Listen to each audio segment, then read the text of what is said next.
There are indeed real consequences when companies make big-time decisions. Sometimes those do not go as the companies were hoping. It is such the case for the Walt Disney Company in regards to the Little Mermaid live-action remake. And no, we've not covered this topic in a while, but we have to go back to it because we have a scoop out of the toy industry. And well, folks, as always, it's exclusive right here.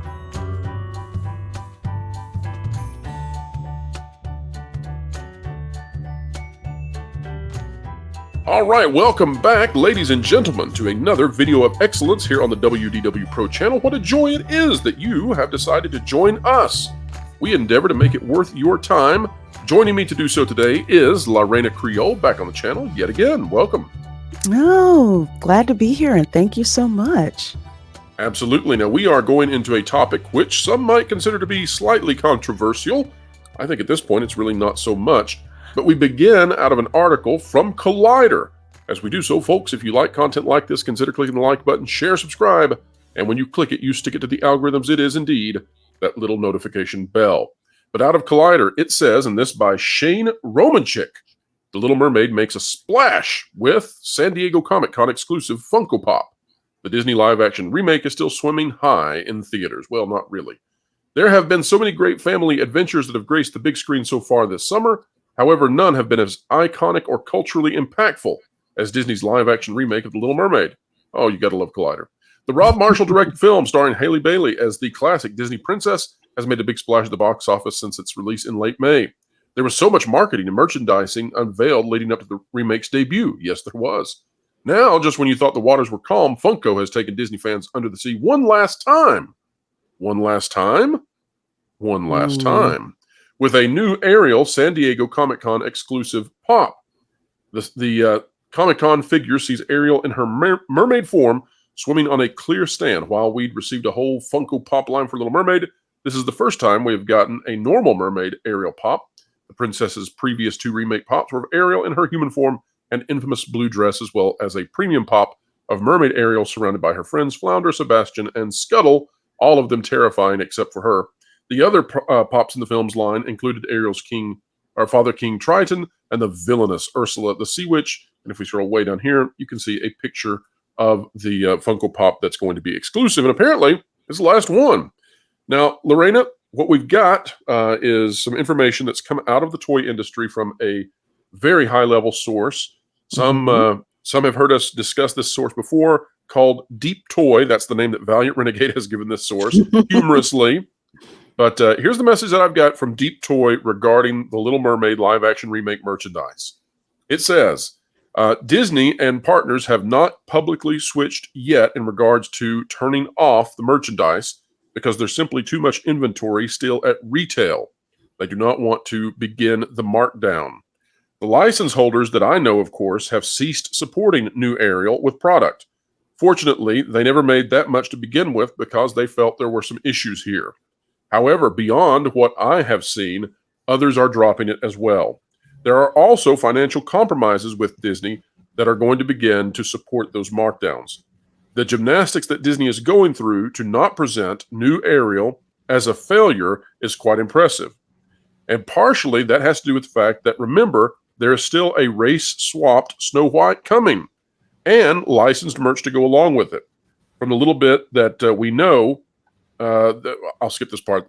I'll skip that part of the email. Apologies, folks. Disney will have to waive royalties big time to get any of their bigger companies to play ball with them on the Snow White merchandise. They are going to want assurances that they will not be in a similar situation as they have been with Little Mermaid, which has underperformed dramatically. So that's the message I've got, Lorena. I want to go to you now. Why do you think that The Little Mermaid, the live-action remake, has performed so poorly in the toy aisles? Well, the mistake that Disney has made in thinking that kids are stupid. I can say this as a Disney fan. I can also say this of a mother to a camera girl, a child who is Disney princess obsessed so much that I have spent an ungodly amount of money on toys and merchandise and dresses for her. Kids know Ariel as the red-haired white mermaid. That is it. That is what they see on television. That's what they see on the DVD. That's what they see in the parks historically. So to them, that is written in their mind that that is who Ariel is. Ariel is a white mermaid with red hair, just like Tiana is a black girl from New Orleans. They know this. So when Disney introduces this updated Little Mermaid, updated for modern sensibilities, I'm going to put that in quotes, kids are just like, that's not her. Why would I get that when I know what Ariel looks like? And kids are they're very honest for the most part and very vocal when they do not like something. So when they tell a parent, Mom, I don't want that, parents are like, cool, that's money that I do not have to spend. and they really do not push the issue. I mean, some may, but I don't see it. I haven't seen little girls in Target looking for live action Little Mermaid doll toys. They're either looking for the original Little Mermaid toys, or they're looking at the Barbie dolls or the MGA style Bratz toys that are out. If they're getting Little Mermaid merchandise, again, it is the original Little Mermaid. Kids aren't stupid, but Disney seems to think that they are. Well, Lorena, kids may not be the race obsessed, entities that Disney apparently is. I have often watched little kids play with action figures and dolls of various skin colors and role play, and switch roles, and they're pretending to be that character. And it doesn't seem to be, to me, unless it's instilled in a child at a young age from flawed parenting, it doesn't seem to me that kids are obsessed with having to have the doll look exactly like them. And so I wonder, do little white girls, do they play with Tiana and imagine that they're Tiana, and then do they play with Moana and imagine that they're Moana, and then does this go the opposite way? Do you have little black girls playing with Ariel, the original version, and role playing in their minds who she is and that they're her? And I don't see that kids have to have what adults apparently believe to be the case, which is, that we have to be represented in every way physically. I don't see that. Do you? I don't either. I'll speak for myself back when I used to be, when I used to be a little girl, and even as a big girl, the race didn't really matter to me. If I wanted to pretend to be Snow White, I would want the Snow White doll. If I wanted to pretend to be Christy, which used to be, I'm dating myself, used to be Barbie's friend who happened to be black, I would get her. If I wanted to be Skipper, I would, get her. If I wanted to be the annual Barbie Christmas doll who happened to be blonde, I would get her. And even updating it with the Disney Princess Haute Couture dolls that came out from the Disney store. Yes, I did get Tiana because she looked like me, but I also got Ariel because of how she looks. I got Mulan because of how she looks. I got Belle because of how she looks. Kids are using their imagination, and they like to imagine to be other people as well. And that's healthy. That's good, because it engenders empathy, because you don't separate yourself from others when you pretend to be others. Exactly. You just want that particular doll to pretend to be them. Again, like you were saying, to empathize, to be them. Kids learn through play. So when they're learning that there's all of these different shades and cultures that they can pretend to be, to form a bond that way, that builds for a very well-rounded and healthy personality, not dictating to the kids that, oh, well, you have to get this particular one because it looks like you. Now, a kid may say, well, oh, that happens to be, something, a character of another shade, or a doll of another Shade, it's kind of like, yeah, what about it interests you? Let me know more about it. You kind of introduce it that way as if it's not something that's dictated. Yep. Kids are curious. Just feed that curiosity. Don't dictate to them what they should be getting. Yep. And if all the little action figures and all the little dolls are one color, well, then you've got a problem there as well, probably. And that can go in many different directions. But you would ideally, I think, want to see a child playing with all kinds of little dollies and action figures that look like all different kinds of people, because you're helping that child then role play out the friendships, and the feuds and all of that sort of thing with these little icons. And so I think that's a very positive thing. But when you swap the iconography of characters, that's when you get into a problem. And so I want to take a look now, Lorena, at this little website. It's a little quiz here we've got out of Sporcle.com. And the little quiz here that I found, all it does is it takes the icons, the logos of corporations, and mixes them together. And so we can see here that they have mixed Apple and Rolex together. And it's slightly different. You can see that they've mixed here Dunkin' Donuts and Microsoft. And you can see Ferrari and Snapchat, etc. And the idea here is simply that you can combine these logos, and to some degree, some of them work. But then again, if you were to combine these and, this was the norm, it would be off-putting to people, because people are so used to the logos that they see each and every day. And those are heavily studied in what will be the most appealing to people. In fact, if you look here at the golden arches combined with MasterCard for McDonald's, I'm reminded that there is actually McDonald's in Arizona, I believe, or New Mexico, that has blue arches instead of gold. It's the only one in the world. And, it's neat to see that. But at the same time, you're used to seeing those golden arches. And that's what you know. And when you see those golden arches, you know that that's McDonald's. And what my worry is that Disney took something that was deeply iconic to society, that being the Little Mermaid with the red hair and the blonde, or excuse me, the red hair and the light skin and the seashells and the teal green tail and all of that.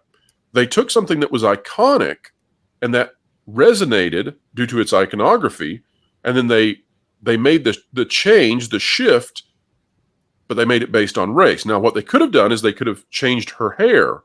Let's say that they had made her hair blue. You could have had the same reaction from people saying, well, that's not Ariel. Ariel doesn't have blue hair. But instead, they made the shift based on skin color, race, culture, etc. And because they did that, you had that sort of revolt against the iconography being switched.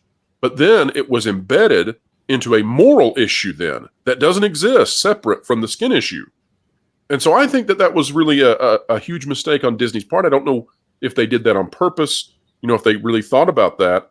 But there are so many ways that they could have changed this character that would have resulted, I think, in the same outcry of, that's not my Ariel. That's not what Ariel looks like. They could have given her a red tail or a pink tail or whatever. But by putting it into the realm of race, they embedded it into a culture war issue. And that really was it wasn't good.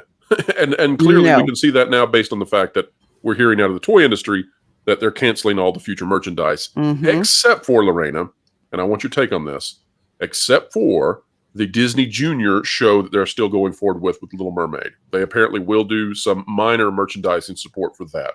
So what do you make of that argument? Do you think that that this was more about racial issues, or is this more of an iconography problem? It was more of a racial issue. And here's the reason why I bring that up. This seemed to be announced during a time when the Walt Disney Company seemed intent on virtue signaling with the whole idea of diversity and inclusion. So rather than coming up with something completely new and something completely different, they just decide to do a race swap. So you think it was like an ESG virtue signal then? Absolutely, because when I look at it, there's not really a whole lot of work that they put into this. It doesn't take that much work to just race swap a character. Takes That's exactly right. much more work. Compare that with Princess and the Frog, where they had to come up with, I mean, they took the old, the old fairy tale and they updated and they put a certain spin on it. The only thing required for the Princess and the Frog is you had to have a princess and you had to have a frog. That was it. Wasn't race based. If anything, it was species based. You can't have like the princess and the crab or the princess and the shrimp or something. Or say they could have been interesting if they did, but crabs don't have lips. That makes kissing very difficult. So they couldn't really, that would have been different. That they did a lot of work with that. But with this Little Mermaid movie, it's just, we're just going to race swap Ariel. And if you don't like it, front load all the publicity with, well, if you don't like this, you're racist. If you don't like this, you're an istinophobe and you need to get with, the modern times. That didn't work. No, and it didn't work. And it's like, as me personally, I'll speak for myself, not 13 million Black people. To me, it just says Disney is lazy as I don't know what. This is what you decide to give, quote unquote, what you call diversity, what you think Black people want to see. And I'm just supposed to sit back. They're going to do it again, Lorena. They're going to do it again with Captain America. And I'm afraid they're going to get the same results, and I'm afraid we're just going to repeat these insults. They are, because one of the biggest points of contention that I had with Falcon and the Winter Soldier is that Falcon didn't need to be Captain America 2.0. What was wrong with him as Falcon? I wanted to know who he is as Falcon. And that's what a lot of people had a problem with, because the Falcon character was badass in the comics anyway to begin with. And people wanted to know more about him. But you go and do that. Yeah, they are going to get the same type of reception, I believe. And I think a good place to end this conversation is that we want, quote unquote, diverse characters. We want well, let me say this. We want our fiction, when it is broad fiction that's supposed to look like our world, we indeed want it to look like our world. Now, I don't want to go into an argument about, Middle Earth and Lord of the Rings and how that should be diverse. That's a different issue. We'll set that aside. But when you're doing comics that are supposed to look like our world, we want characters that look like our world. All different backgrounds, all different types.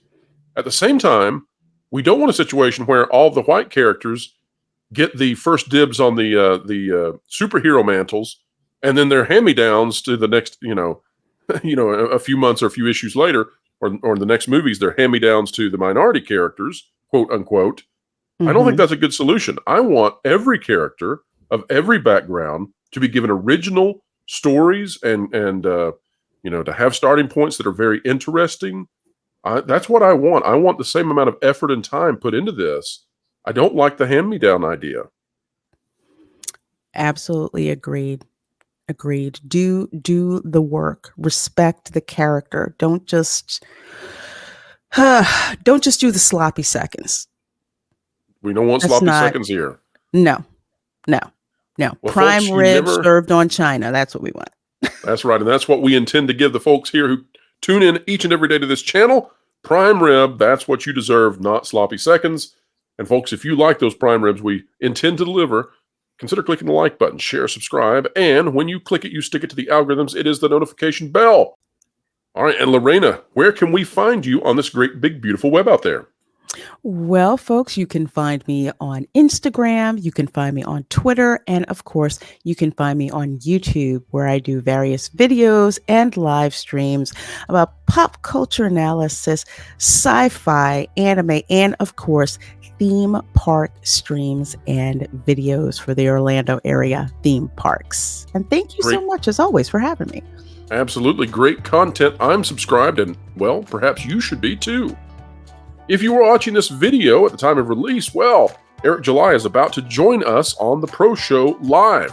The whole Rippaverse gang is going to be there. You do not want to miss out as we explore what it's like for someone of Eric July's ethnicity to take on the entire comic book industry and win. It's fantastic. I only wish the comic book industry was supporting him as they should be, because his story is a true success. Well, folks, We hope this video has been a success for all of you. Drop a comment down below. Let us know what you think. And as always, keep learning, keep growing, and keep having fun. Floral, it's time for you to walk the plank. What? Why? Cuz you haven't subscribed to WDW Pro yet. Nor bookmark thatparkplace.com on your web browser to get great articles from great contributors. What?